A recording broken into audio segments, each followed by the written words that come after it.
नमस्कार मु कवि प्रमोदा मंजरी बल नलीपुर बालीचंद्रपुर राजपुर मोर कवितार शीर्षक कवि फकीर मोहन। ओडिया भाषार साहित्याकाशर अटंती जे सेनापति सेनापति से तो फकीर मोहन जनाऊँछि प्रणति।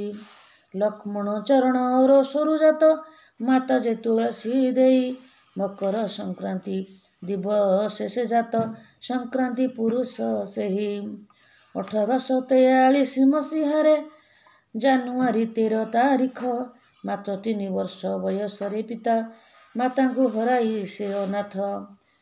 पितामही तांको कुचिला देवी जे दायित्व रे सेवा करी व्रत थिला तांको पिला ब्रज थिला तांको पिला दिन नाम डाकुथिले स्नेह भरी।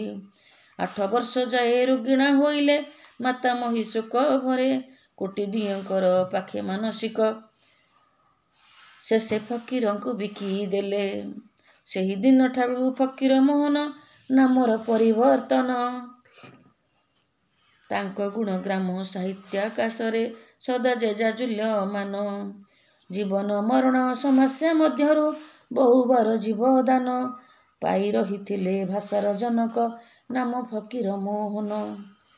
रोग सर्प भय मत हस्ती पुणी गय पल मध्यरु 2 थर वर्ती जाइथिले सेही जहाज बुड़ी जीवारु।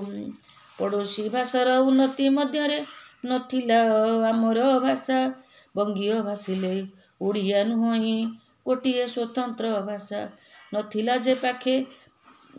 जे पाठ्य पुस्तक आमर ओडिया भाषा रे पुणी किपरि होइब प्रचार प्रसार चिंता कले गुणमणि। संवाद बाहिनी संवाद पत्र जे साहित्य रे चिंता करी बोधदायिनी नामक पत्रिका थिले से बाहर करी। भाषार प्रचार प्रसार आलोचना तही परे प्रकाशित अनेक चिंतारे चिंतित होई भाषा मंगल रहित।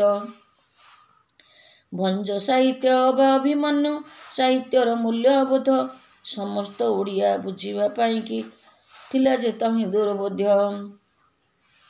रचना करिले माला माला लेखा लेखक गाल्पिक पणे शिशु साहित्यरु प्राबंधिक पुणी रम्य रचयक जणे।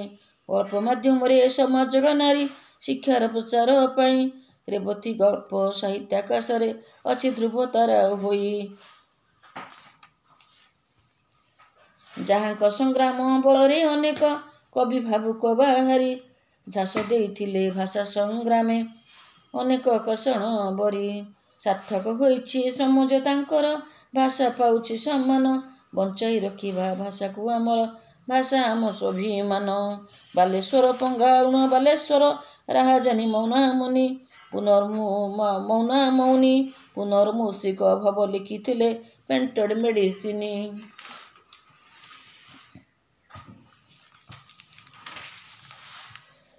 कालिका प्रसाद गोराप सहित बगला बगली सुना बहु विषयी विश्वाल रांडी पुଅ ଅନନ୍ତା आबर पाठोई बहु।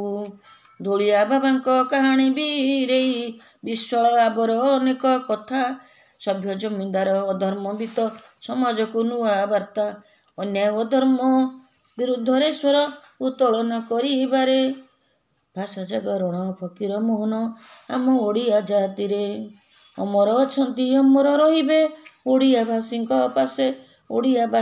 पासे धन्य सेनापति फकीर मोहन पाद तले मु प्रणामे। नमस्कार धन्यवाद।